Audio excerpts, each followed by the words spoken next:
Huwag mo akong pigilan sa mga insertions ko. Huwag ka nang makialam sa budget. Na ginagawa ko lang ang mga utos niya tungkol sa mga insertions na sinasabi niyang hindi na raw niya makilala. Nagsabi na ipinapa-insert ng mga projects ang Pangulo na worth 50 billion pesos. Naging malinaw sa akin na siya mismo ang nag-utos kila Secretary Mina Pangandaman at Yusek Adrian Bersamin ang gusto niya ng 50 billion pesos na insertion. Ngunit ang sagot ng Pangulo, humingi ka ng bago or dagdag na insertions. Bakit hindi niya agad tinanggal noon pa? Kasi mismong siya ang nagbibigay ng utos. Ako mismo ang nakasaksi at nakausap ng mga taong direktang sangkot. Hindi lang po ang Pangulo ang may insertion sa budget. Pati po si Congressman Sandro Marcos,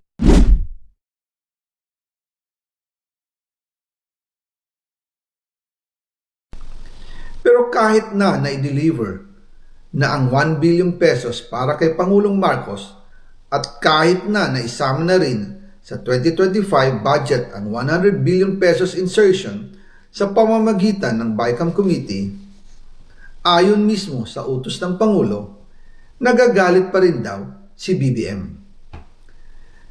Kaya noong February 2025, sumulat po ako ng isang confidential letter kay Pangulong Marcos. Doon ko ipinaliwanag na ginagawa ko lang ang mga utos niya tungkol sa mga insertions na sinasabi niyang hindi na raw niya makilala.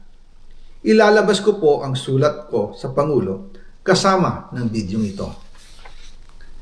Si Yusek Jojo Cadiz ang nag-ayos ng aming meeting noong March 2025 sa 1201 Aguado Street, tapat ng Malacanang, Gate 4. Pero sa halip na kumalma ang Pangulo, lalos lang siyang nagalit.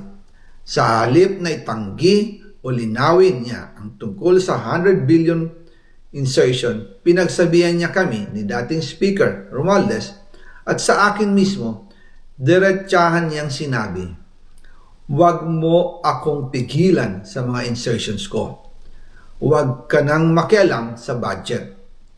Dahil sa mga binitawang salita sa akin ni BBM, naging malinaw sa akin na siya mismo ang nag-utos kila Secretary Mina Pangandaman at Yusek Adrian Bersamin na ipasok ang 100 billion pesos worth of projects.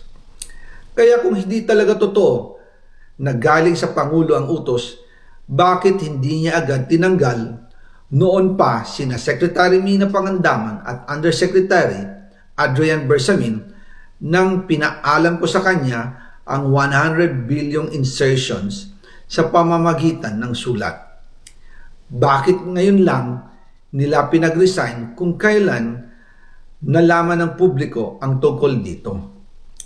And also kinausap ako ni Yusek Jojo Cadiz at nagsabi na ipinapa-insert ng mga projects ang Pangulo na worth 50 billion pesos. And sinabi ko kay Yusek Jojo na meron ng instruction kay Secretary Mina Pangandaman at Yusek Adrian Bersamin about the 100 billion pesos insertion. And sabi niya, kakausapin niya ang Pangulo na kung pwede, doon na lang i-charge ang gusto niya ng 50 billion pesos na insertion. Ngunit ang sagot ng Pangulo, humingi ka ng bago or dagdag na insertions.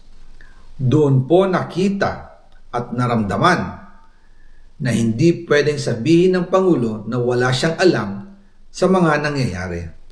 Kasi mismong siya ang nagbibigay ng utos.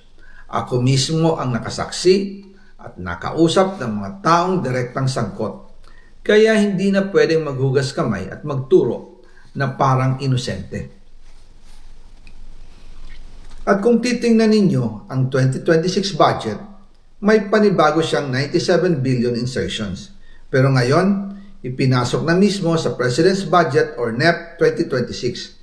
Yan po ang kinumpirma ni Secretary Manny Bunoan na may instructions ang Pangulo na magpasok ng 100 billion ulit sa President's Budget.